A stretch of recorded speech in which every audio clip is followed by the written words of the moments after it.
নমস্কার। সমস্ত হরিভক্তর চরণে শত শত প্রণাম এবং জগৎবাসী সবাইকেই প্রণাম। সবাই সুখে থাকেন এই বলে আজকের আলোচনা শুরু করছি। আজকে আলোচনার বিষয় রামদাস ঠাকুর নমশূদ্রের জন্য আপ্রাণ চেষ্টা করেছে বা চেষ্টা করবে, এই মনস্তব করেছে, তার কিছু আলোচনা আজ তুলে ধরছি। রামদাস ঠাকুর নমশূদ্রের কথা শুনিয়া প্রাণে দারুণ বেদনা পান এবং সংকল্প করেন যে প্রাণপণ চেষ্টা দ্বারা নমশূদ্রগণকে সামাজিক অধিকারে উন্নত করিবেন এবং তাহাদিকে ব্রাহ্মণ্যে পূর্ণ প্রতিষ্ঠা করিবেন। সুতরাং তিনি তাহাদিকের সহিত অধিকাররত ভাবে মেলামেশা করিতে থাকেন। ইহাতে বঙ্গবাসী ব্রাহ্মণের অত্যন্ত ক্রুদ্ধ হইলেন। তাহারা রামদাসকে ডাকিয়া বলিলেন, হে ব্রাহ্মণ, নমশূদ্র জাতি অতিহীন, তুমি কি জন্য তাহাদিগের সহিত মেলামেশা করো? রামদাস তাহাদিগের কথা শুনিয়া প্রতিবাদ করিয়া নানা সুযুক্তি দ্বারা প্রমাণ করিয়া দেখাইলেন যে নমশূদ্র জাতি ব্রাহ্মণই বটে, সুতরাং তাহারা হীন নহে। ইহাতে বঙ্গবাসী ব্রাহ্মণগণ অত্যন্ত উত্তেজিত হইয়া রামদাসকে সামাজিক অধিকারের বঞ্চিত করেন। এমনকি রামদাস স্বীয় পুত্র চন্দ্রমোহনের বিবাহের জন্য ব্রাহ্মণ সমাজ হতে কোনো কন্যা সংগ্রহ করিতে পারিলেন না। তেজস্বী সাধক অতঃপর নমশূদ্রকে প্রকৃত ব্রাহ্মণ মান্য করিয়া এক গুণবতী নমশূদ্র কন্যার সহিত স্বীয় পুত্রের বিবাহ দিলেন। বীর সাধকের সাধনার ভগবানের আসল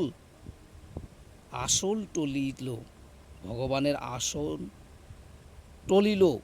নন্দদোলাল শ্রীকৃষ্ণ স্বপ্নযোগে তাহাকে জানাইলেন যে তিনি তাহারই বংশে এক মহাভাবময় অবতার রূপে অবতরণ করিবেন। মহাসাধক রামদাস মৃত্যুর পূর্বে স্বীয় পুত্র চন্দ্রমোহনকে সেই কথা বলিয়া যান এবং বংশে যাহার সর্বতোভাবে পবিত্রতা রক্ষা করে সেই দিকে দৃষ্টি রাখিতে বলেন। রামদাসের পরে এই বংশে আরও 5 পুরুষ গত হইয়া গেল। বংশের আদি পুরুষের ইচ্ছা ও আদেশ অনুসারে বংশে সর্বতোভাবে পবিত্রতা রক্ষা করা হইল। এই 5 পুরুষ ধরিয়া কঠোর সাধনা চলিবার ফলে 1218 সালে যুগ অবতার শ্রী শ্রী হরি ঠাকুর এই বংশে অবতীর্ণ হলেন। শ্রী শ্রী হরি ঠাকুরের আবির্ভাবের মূল ভিত্তি অনুসন্ধান করিলে আমরা বুঝিতে পারি যে তাহা আবির্ভাবের পূর্বে পৃথিবীতে এক মহা দুর্দিন উপস্থিত হইয়াছিল। কি ধর্মজীবনে, কি রাজনৈতিক জীবনে পৃথিবীর সর্বত্রই এক মহা কলঙ্কপূর্ণ নারকীয় লীলা খেলা চলিতেছিল। মানব জাতি যে পর্যন্ত ইতিহাস পাওয়া যায় তাহাতে সাক্ষ্য দেয় যে যখন ওই পৃথিবীতে অধর্মের কালভেরি বাজিয়া ওঠে, ধর্ম প্রাণহীন হইয়া পড়ে, বিষমতায় পৃথিবীর ভার কেন্দ্র হেলিয়া পড়ে, তখন বিষমতাকে স্থির করিয়া পৃথিবীর ভার কেন্দ্রকে সমকেন্দ্র স্থিতি করিয়া দিবার উদ্দেশ্য নানা দেশে নানা মহাপুরুষের আবির্ভাব হইয়া থাকে। সেই মর্মেই এই বঙ্গদেশে যুগ অবতার শ্রী শ্রী হরি ঠাকুর আবির্ভাব হইয়াছিল। অলৌকিক জীবনে শ্রী শ্রী হরি ঠাকুর লীলা মাধুর্যের মধ্য দিয়া বাংলার অনুন্নত সম্প্রদায়ের মধ্যে এক অভিনব ভাবের তরঙ্গ তুলিয়া যান। তিনি দেখিলেন যে এই সমস্ত সম্প্রদায়ের ভিতর ধর্মের নামে ঘোর তামসিকতা চলিতেছে। এই তামসিকতাকে দূর করিয়া তাহাদিকে জ্ঞানে, ধর্মে ও কর্মে উদ্ভূত করিয়া মানবের চির আকাঙ্ক্ষিত শান্তির পথে লইবার জন্য তিনি বদ্ধপরিকর হইলেন। তিনি আরও দেখিলেন যে সাধারণ মানব গার্হস্থ্য জীবনে অবলম্বন করিয়া পৃথিবীতে বাস করিতেছে। সুতরাং একমাত্র গার্হস্থ্য জীবনকে উন্নত করিতে পারিলে বিশ্ব মানবের শান্তির পথ উন্মুক্ত করা যায়। তাই তিনি প্রধানত গার্হস্থ্য জীবনের ভিত্তিকে পবিত্রময় করিবার জন্য সমস্ত নরকীয়কে উপদেশ দিতে আরম্ভ করিলেন। সঙ্গে সঙ্গে মানব জীবনে একমাত্র পরাশ্রমে পরম পুরুষের উপর সম্পূর্ণ আত্মসমর্পণের নীতি ও তাহার ভক্তগণের মধ্য দিয়া দেখাইলেন। এই সমস্ত সমাজ জীবনে তামসিকতা এরূপভাবে বদ্ধমূলক হইয়াছিল যে তাহার লীলাকারের অধিকাংশ সেই সমস্ত সর্বনাশা মূলের সন্ধানে ও উৎপাটনে কাটিয়া গিয়াছিল। বলিতে গেলে তাহার অলৌকিক জীবন অধর্মের বিরুদ্ধে যুদ্ধ করিয়া শেষ হইয়াছিল। তাই তিনি নরলীলা সাঙ্গ করিবার পূর্বক্ষণে জগত্তম উত্তম সাধক স্বীয় পুত্র মহামানব শ্রী শ্রী গুরুচাঁদ ঠাকুরের স্বীয় অভিশপ্ত আদর্শ জগতে প্রতিষ্ঠিত করিবার জন্য আদেশ করিয়া যান। মহামানব শ্রী শ্রী গুরুচাঁদ ঠাকুর পিতৃদেবের আদেশে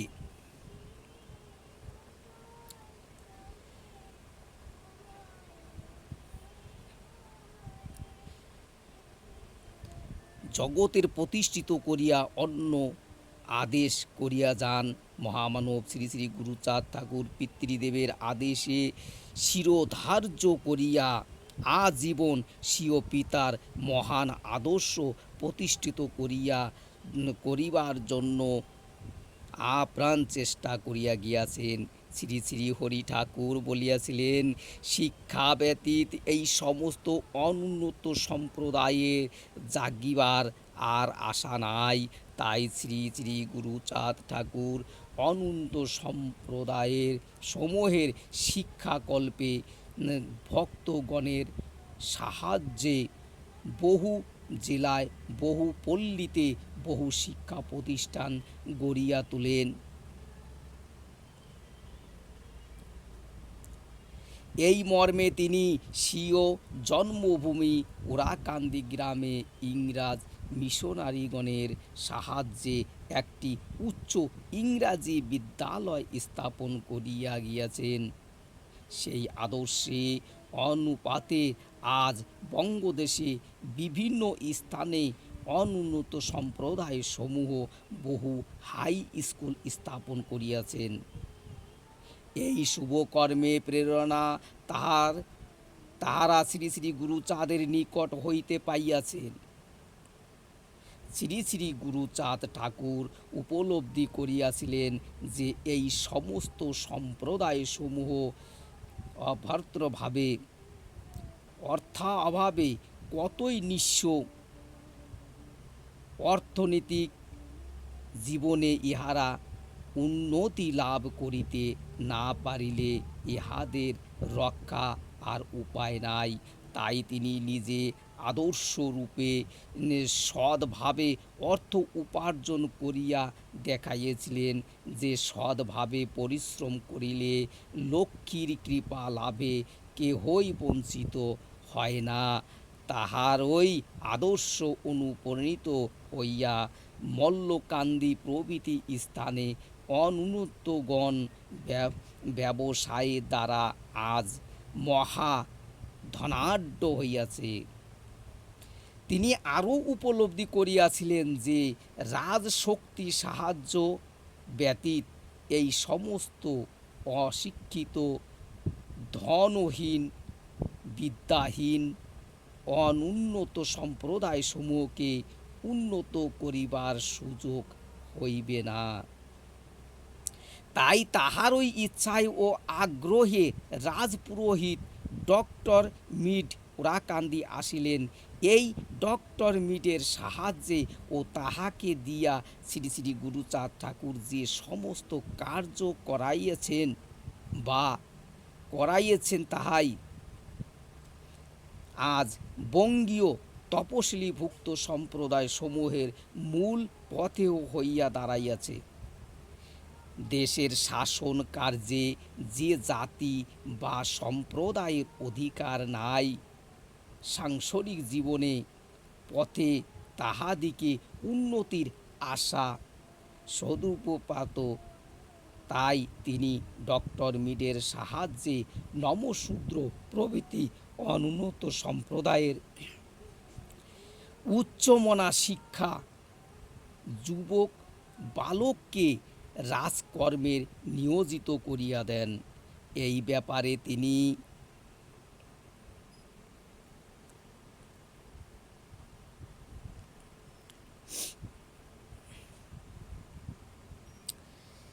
ব্যাপারে তিনি রাজপ্রতিনিধি বহু ডেপুটেশন ও অভিনন্দনাদি দিয়া জাতির কল্যাণ সাধক করিয়া গিয়েছেন। রাজনীতি ক্ষেত্রে তিনি দক্ষিণ বা বাম কোনো পন্থী ছিলেন না। তিনি বলিতেন, শিক্ষা দীক্ষাহীনের পক্ষে রাজনীতি বিলম্বনা সার। আগে শিক্ষা ও দীক্ষায় উন্নত হইতে হইবে, পরে রাজনৈতিক চেতনা আপনা হইতে বুকে জাগিয়া উঠিবে। তখন কাজ করা যাইবে। অনুন্নত জাতি সমূহের মধ্য হইতে ইতিপূর্বে কেহই উচ্চ শিক্ষার জন্য 7 সমুদ্র 13 নদী পারে বিলাত যাইতে সাহস পায় নাই। শ্রী শ্রী গুরুচাঁদ স্বীয় পুত্রকে বিলাতে পাঠাইয়া অনুন্নত সম্প্রদায় সমূহের বুকে মহাবলের সঞ্চার করেন। কঠোর সাংসারিক ও লৌকিক জীবনের তলে তলে ফল্গুধারার মতো তাহার ধর্মনীতি স্রোত অব্যাহত গতিতে দিনের পর দিন দেশ হইতে দেশান্তরে ছুটিয়া চলিয়াছে। তাই আমরা দেখি আজ বাংলা ও আসামের প্রায় 5 লক্ষ নরনারী শ্রী শ্রী হরি ঠাকুরের নির্দিষ্ট ধর্মপথে চলিয়া জীবনের ধন্য হইয়াছে। শ্রী শ্রী হরি ঠাকুর গারস্থ জীবনের যে আদর্শ নীতি শ্রী শ্রী গুরুচাঁদকে বলিয়া গিয়াছিলেন, তিনি তাহা স্বীয় ভক্তগণের মধ্য দিয়া এমন সুন্দর রূপে ফুটাইয়া তুলিয়াছেন যে দিকে দিকে দেখা যায় মতুয়ার জীবন কত সুন্দর, তাহার সংসার কত শান্তি। শ্রী শ্রী গুরুচাঁদ চরিত্রে শেষ ভাগে শ্রী শ্রী গুরুচাঁদ তত্ত্বামৃত সার বলিয়া একটি অধ্যায় লিখিত হইয়াছে। উহাতে সংক্ষেপে শ্রী শ্রী গুরুচাঁদের প্রচারিত নীতি সমূহ বর্ণিত হইয়াছে। এই সমস্ত নীতি পাঠ করিলে শ্রী শ্রী গুরুচাঁদের সত্যকার পরিচয়ের একটি আভাস পাওয়া যাইবে। মহামানব শ্রী শ্রী গুরুচাঁদ ধর্ম ও কর্ম, ভক্তি ও প্রেমের, ভক্তির উপরে সংসার ও ভগবানের অপূর্ব মিলনের যে আদর্শ জগতের সমক্ষে উদ্ঘাটিত করিয়াছেন, তাহা ইতিপূর্বে আর কোনো ধর্মগুরুই মানব সমাজে সক্ষমে ধরিতে সমর্থ হন নাই। কারণ সত্যের কোনো মানদণ্ড নাই, সত্যই সত্যের মানদণ্ড, সত্য স্বয়ং স্বাধীন সত্য। বর্তমান জগতে শ্রেষ্ঠ মানব মহামনীষী মহাত্মা গান্ধীজি জানেন, সত্যই পরমেশ্বর। বিশ্বকবি রবীন্দ্রনাথ বলিয়া গিয়াছিলেন, সত্যের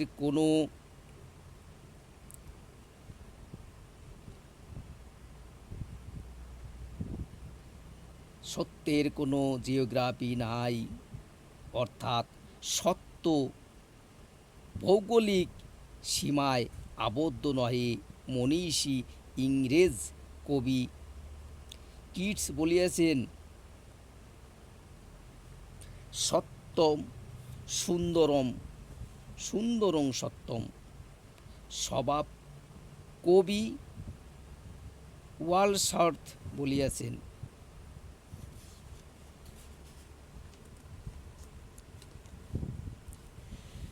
সুন্দর আনন্দ স্বরূপম। ভারতের আর্য ঋষি এক বাণী উচ্চারণ করিয়া বলিয়াছিলেন, সত্যং শিবম সুন্দরম।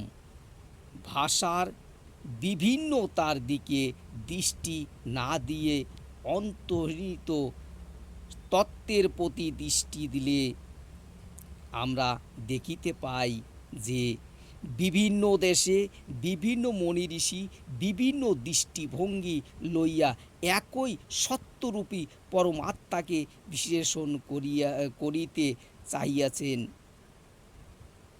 কিন্তু বিশ্লেষণের শেষও তো হয় নাই।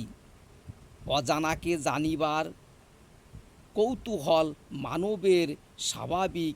ধর্ম রাশি রাশি তত্ত্বগ্রন্থ, দর্শন, বিজ্ঞান, সাহিত্য, পুরাণ প্রভৃতির মধ্য দিয়া মানুষ কোন স্মরণাতীত কাল হইতে কাহাকে যে খুঁজিতে আজও অনুসন্ধানের শেষ হয় নাই। আজও আত্মা দুর্গেয় গুহায় রহিয়াছে। প্রাণক্ষীয় সাধনায় মানুষ তাহাকে নিজের অন্তরের মধ্যে বহির্প্রকৃত লীলা খেলার বুকে কত অনুসন্ধান করিয়াছে এবং করিতেছে, কিন্তু উত্তর মিলিয়াছে নেতি নেতি। তাই সাধনাও শেষ হয় নাই। পরমাত্মার ভুয়ো দর্শন ও মানবের ভাগ্যে আজিও ঘটিল না। আত্মার সন্ধান মানুষেই করে। তাই এই বিরাট সৃষ্টির মধ্যে যে আপনার মনে সৃষ্টি করিয়া চলে দর্শন, বিজ্ঞান, কাব্যাদি, তাহা দর্শন মিলিলে সকল ক্ষুদ্রতা অবসান, সকল অশান্তির নাশ হইবে, পরন্তু শাশ্বত শান্তি ক্রোড়ে পড়া বা পুনর্জীবন লাভ করিব আকাঙ্ক্ষায় মানবের জীবন পথে আগাইয়া লইয়া চলে। তাই যদি কোথাও সে কোনো আশার বাণী শোনে, আমি সেখানে আসিয়া সে জড়ো হয়, সারা মন প্রাণ দিয়া আশার বাণীর মধ্যে শান্তির সন্ধান করিতে থাকে।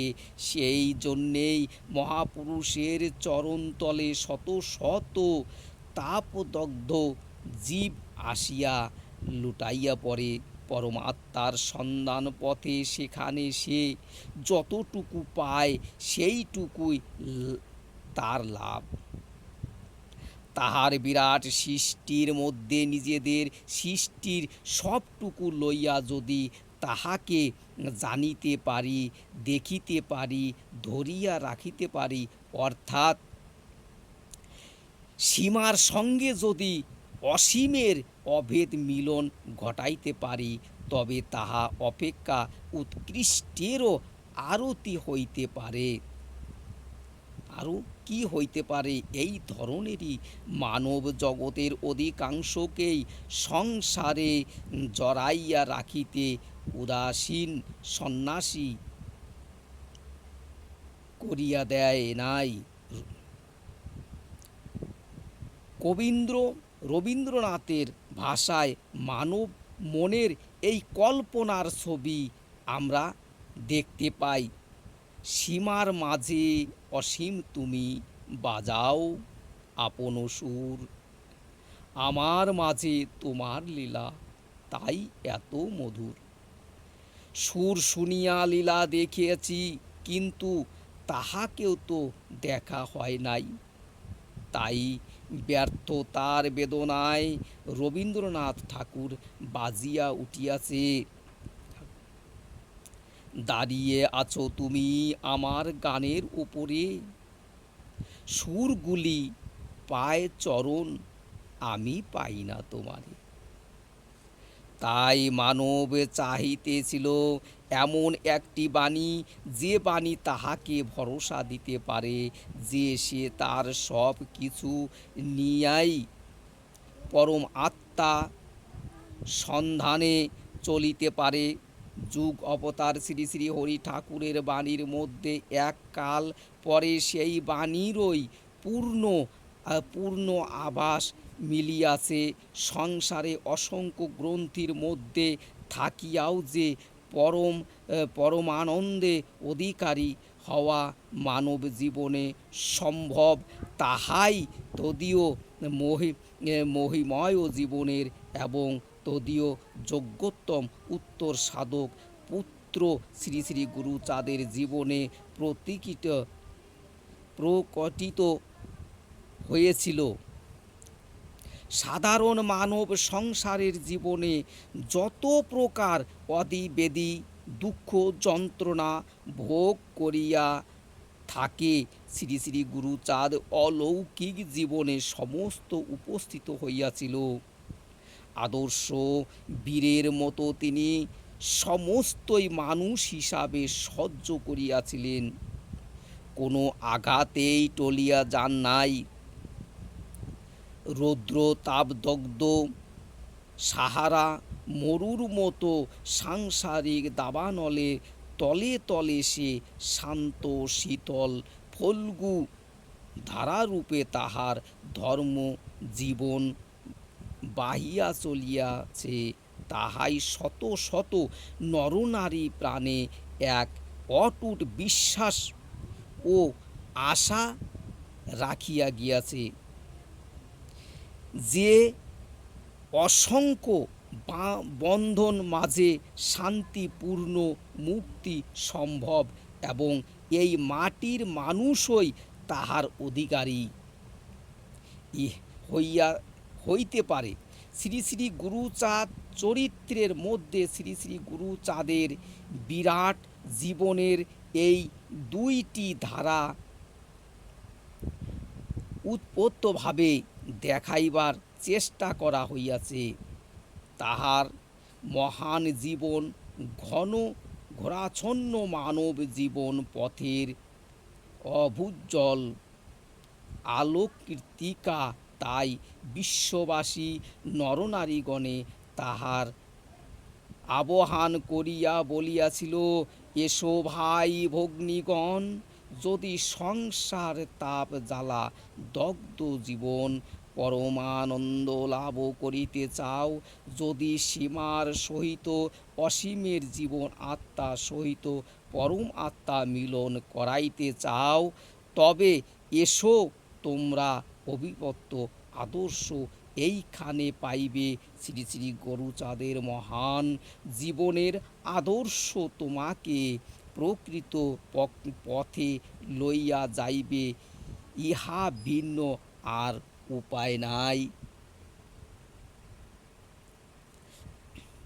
নহন্য বিদ্য প্রস্তায়ন।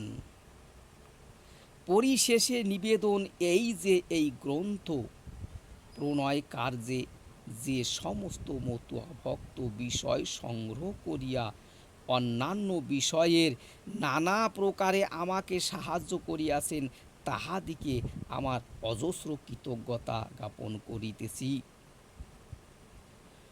সর্বসাধারণ পাঠক ও ভক্তগণের নিকট বিনীত প্রার্থনা এই যে আমার অজ্ঞতাবশত গ্রন্থ মধ্যে যদি কোনো কিছু অসামঞ্জস্য দেখা দিয়া থাকে, অনুগ্রহ করিয়া আমাকে জানালে পরবর্তী সংরক্ষণে সে সমস্তগুলি সংশোধন করা যাইবে।